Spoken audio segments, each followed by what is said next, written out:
دوسری چیز ہے محبت. شرک فی المحبت کیا ہے اور توحید فی المحبت کیا ہے؟ توحید فی المحبت بھی اسی پر قیاس کیجئے جیسا کہ میں نے عرض کیا تھا. توحید فی الاطاعت، اللہ یہ نہیں کہتا کسی اور سے محبت نہ کرو، اولاد سے، والدین سے، بیوی شوہر سے، شوہر بیوی سے، رشتہ داروں سے، مال سے، مکان سے، جائیداد سے، وطن سے، قوم سے کرو محبت، کوئی نہیں روکتا، لیکن تمام محبتوں پر غالب اللہ کی محبت رہے. یہ توحید فی المحبت ہے. جہاں کوئی ایک محبت بھی اوپر آ کر اور اللہ کی محبت کے ساتھ براجمان ہو گئی دل کے سنگھاسن پر، یہی شرک ہے. شرک فی المحبت اوپر ہو گئی تو پھر وہی بات میں عرض کر رہا ہوں کہ اور کوئی ثقیل لفظ جو ہے اس کے لیے تجویز کرنا پڑے گا. اللہ کی محبت سے بالا تر محبت. اس کو سورہ بقرہ میں جس خوبصورتی کے ساتھ بیان کیا ہے، اہل ایمان جو توحید والے ہیں ان کی شان کیا ہے؟ والذین آمنوا اشد حبا للہ. اشد حبا سپرلیٹو ڈگری ہے. اہل ایمان کی شان تو یہ ہے کہ سب سے زیادہ شدید ہوتے ہیں اللہ کی محبت، تمام محبتیں اس کے تابع.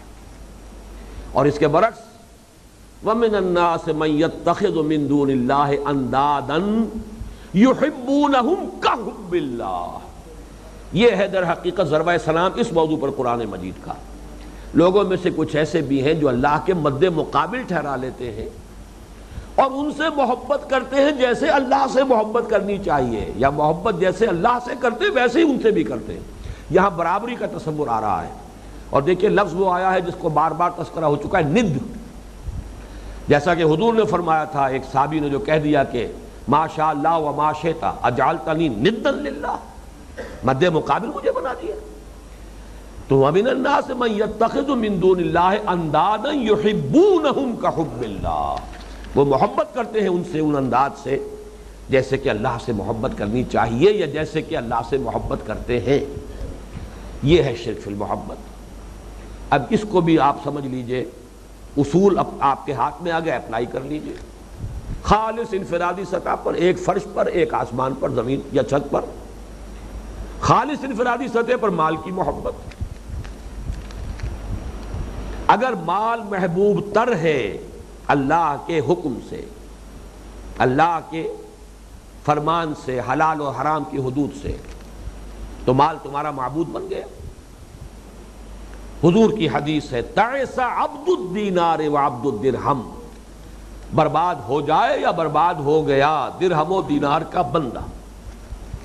دیکھیں جیسے وہاں لفظ الہ استعمال کیا تھا تاکہ بات پوری واضح ہو جائے. کہہ رہے ہو لا الہ الا اللہ، حقیقت میں تمہارا الہ تمہارا نفس ہے، نفس ما ہم کم طرف فرعون نیز. اسی طرح کہہ رہے ہو کہ تم اللہ کے بندے ہو، اللہ سے اقرار کر رہے ہو ایاک نعبد و ایاک نستعین، لیکن حقیقت میں تو تم درہم و دینار کے بندے ہو. تمہیں درہم و دینار سے محبت زیادہ ہے. وہ جو اقبال نے کہا تھا جواب شکوہ میں، کس قدر تم پہ گراں صبح کی بیداری ہے، ہم سے کب پیار ہے، ہاں نیند تمہیں پیاری ہے. معلوم ہوا کہ یہی تو سارا مسئلہ ہے، یہاں محبت کا معاملہ ہے. تعس عبد الدینار و عبد الدرہم، نام عبد الرحمن ہے، حقیقت میں عبد الدینار ہے. پیسہ آنا چاہیے، حلال سے ہو، حرام سے ہو، جائز سے ہو، ناجائز سے ہو. اللہ کا حکم ٹوٹتا ہے ٹوٹے، شریعت کی حدود پامال ہوتی ہیں. یہ ہے خالص انفرادی سطح پر. یہاں پہ نوٹ کیجئے جس کو ہم پرستش کا لفظ کہتے ہیں، زر پرستی. یہ پرستش کا لفظ صحیح استعمال ہوتا ہے ان چیزوں کے ساتھ، نفس پرستی، زر پرستی.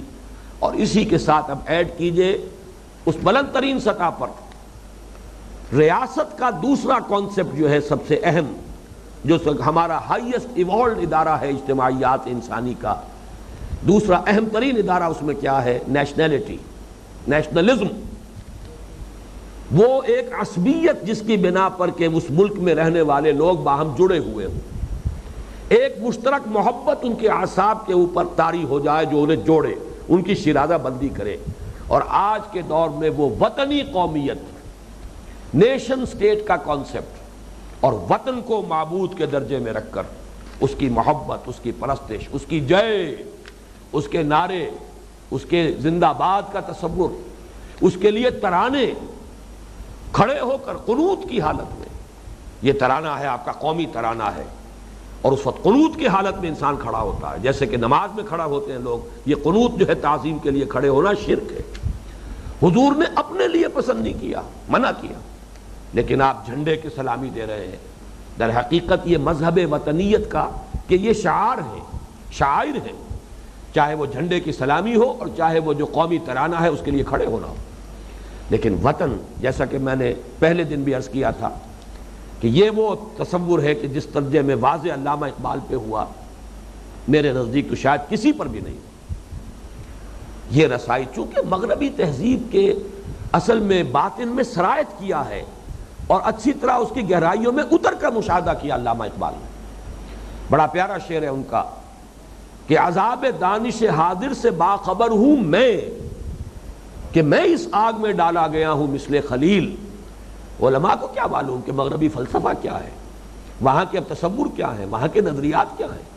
وہ حب الوطن من الایمان کی بنیاد پر وہ وطن کا ایک نظریہ جو ہے اس کی تائید کر رہے ہیں، جبکہ حب الوطن کچھ اور ہے، گفتار سیاست میں وطن اور ہی کچھ ہے، فرمان نبوت میں وطن اور ہی کچھ ہے۔ زمین و آسمان کا فرق ہے، لفظ سے دھوکہ نہ کھاؤ۔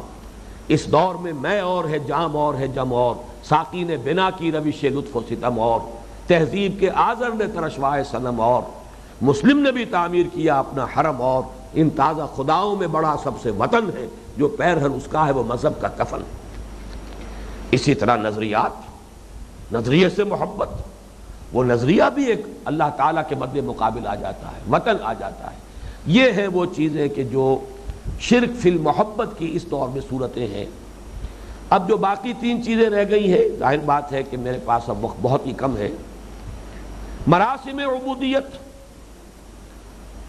رکوع، سجود، قنوت، جن کا مجموعہ نماز ہے، ان میں سے کوئی علیحدہ علیحدہ فعل بھی کسی کے لیے اللہ کے سوا جائز نہیں۔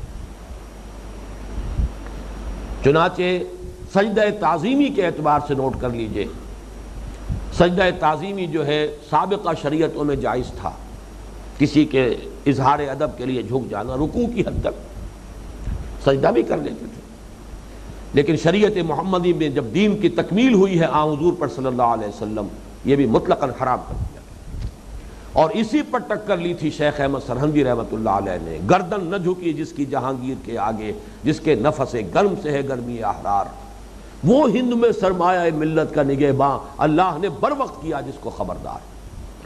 ان میں سے کوئی شے، قنوت، رکوع، سجود، ما سوا اللہ کے لیے جائز نہیں، شرک ہو جائے۔ دعا صرف اللہ سے، اس دعا کے ساتھ الفاظ نوٹ کر لیجئے، استدعاء، استعانت، استمداد، استغاثہ، یہ تمام الفاظ ایک ہی حقیقت کے لیے۔ دعا کے ذیل میں جو مادی اسباب کے تحت دعا ہے، یا استمداد ہے، یا استنصار ہے، استدعاء ہے، میرا یہ کام کر دیجئے، مجھے پانی پلا دو، میری فلاں ضرورت پوری کر دو، یا کسی سے آپ سوال بھی کر رہے ہیں، مجھے ضرورت ہے، کچھ میری مدد کرو، یہ مادی اسباب کے تحت، یہ شرک نہیں ہے۔ اگرچہ اس میں بھی اگر مبالغہ ہو جائے، آدمی گڑ گڑانے لگے اور سمجھنے لگے کہ شاید میری مشکل حل کرنا اسی کے ہاتھ میں ہے، اس میں شرک کا شائبہ پیدا ہو جائے گا۔ ایک بزرگ کا قول نقل کیا کرتے تھے حاجی عبدالواحد صاحب مرحوم، کہ کسی شے کے لیے پہلی مرتبہ سوال کرنا یہ مجرد سوال ہے، دوسری مرتبہ اس کا دہرانا یہ یاد دہانی کے درجے میں ہے، تیسرے درجے میں کہنا یہ شرک ہو جائے گا۔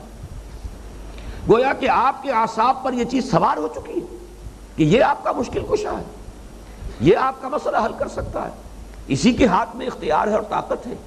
یہ گویا کہ شرک خفی کے درجے تک یہ بات پہنچ جائے گی، چاہے وہ عام مادی اسباب کے ذیل میں ہو۔ باقی رہ گیا کہ مادی اسباب سے ماورا، اس سے بالا تر ہو کر دعا، کسی کو پکارنا، یہ تو در حقیقت جس کو آپ نے پکارا ہے وہی معبود ہے۔ اس میں جیسا کہ میں عرض کر چکا ہوں، ہمارے ہاں جو حلا میں وہ یا علی مدد، یا محمد صلی اللہ علیہ وسلم، یہ چیزیں جو ہے، یہ جو حلا کے معاملے ہیں، اس لیے میں ان سے زیادہ تعارض نہیں کر رہا، لیکن یہ کہ بہرحال اگر کوئی شخص شعوری طور پر یہ سمجھتا ہے کہ کوئی ہستی ہے کہ جو اس کی کسی ضرورت کو پوری کر سکتی ہے، وہ مادی ذرائع سے ماورا انداز میں، غیب میں رہنے والی ہستی یا جو آپ کے سامنے موجود نہیں ہے اسے اگر آپ پکار رہے تو یہ شرک ہے. شرک فی الدعا ہے جو شرک فی العبادت ہے. البتہ استعارتاً خطاب ہو جانا یہ اور بات ہوتی ہے. اے ہمالا اے فصیلے کشور ہندوستان، اب یہ ہمالا سے خطاب ہو رہا ہے، استعارہ ہے، یہ محاورہ ہے. ہاں اے فلک پیر جواں تھا ابھی عارف، کیا تیرا بگڑتا جو نہ مرتا کوئی دن اور. اب یہ فلک پیر جو ہے یہ تو در حقیقت استعارہ ہے، کوئی اس معنی میں نہیں کہہ رہا کہ یہ جو آسمان ہے یہی واقعتاً جو ہے اسی کے ہاتھ میں اختیار ہے. اس لیے اس میں کچھ بہت زیادہ سینسیٹیو بھی نہیں ہونا چاہیے. لیکن یہ کہ اصولی اعتبار جب آپ تجزیہ کریں گے، انالیسس کریں گے، تو جس کو بھی آپ ماورائے مادہ جس سے بھی استدعاء، استمداد، استنصار، استغاثہ، استعانہ جو بھی کریں گے وہ آپ کا معبود ہے. آخری شے ریا، اس لیے کہ عبادت کی شرط لازم جو ہے، جو اس کی قبولیت کی شرط ہے وہ ہے اخلاص، اور اخلاص کی ضد ہے ریا اور سمعہ. چنانچہ وہ حدیث کہ جو مسند احمد ابن حنبل میں ہے بڑی واضح، من صلی یرائی فقد اشرکا ومن صام یرائی فقد اشرکا ومن تصدق یرائی فقد اشرکا. جس نے دکھاوے کے لیے نماز پڑھی اس نے شرک کیا، جس نے دکھاوے کے لیے روزہ رکھا اس نے شرک کیا، وہ شرک کر چکا. جس نے دکھاوے کے لیے خیرات کی، صدقہ دیا، شرک کر چکا. اعلیٰ ترین افعال ہے، لیکن ان میں اگر ریا اور سمعہ شامل ہو گیا تو وہ شرک ہے. اس اعتبار سے یہ پانچویں شرط ہے عبادت ہی کے ذیل میں، اس کے لیے اخلاص شرط لازم، اور اگر اس کے ضد یعنی ریا یا سمعہ پیدا ہو گئے تو وہ شرک ہے. اس میں گویا کہ بیان کی حد تک تو بات مکمل ہو گئی. اب آخری دو باتیں میں عرض کر رہا ہوں، اگرچہ وقت تو تقریباً ختم ہو چکا ہے. پہلی بات تو یہ کہ ایک سوال پیدا ہوگا کہ ہم نے جو کچھ آج بیان کیا، میں نے بیان کیا، آپ نے سنا، اس کی روح سے تو ہر گناہ شرک ہے. آپ نے کوئی معصیت کا ارتکاب کیا، شرک کیا. معصیت آپ کر رہے ہیں نفس کے حکم سے، نفس کو آپ نے مطاع بنایا، اللہ سے اوپر لے گئے، شرک ہو گئی. تو پھر وہ گناہ کون سے ہیں کہ جن کی معافی کی امید دلائی گئی؟ یہ ہے ایک بہت اہم مسئلہ، اس کو نوٹ کر لیجیے. اس وقت دو جملے کہوں گا. جیسے کہ میں عرض کر چکا ہوں، بڑی تفصیل کے ساتھ یہ بحثیں میرے ان 6 کیسٹس کے اندر موجود ہیں. ایک گھنٹے کے 6 کیسٹس ہیں جن میں نے ان مباحث کو بیان کیا. آڈیو میں ہے، وہ صرف ویڈیو میں نہیں.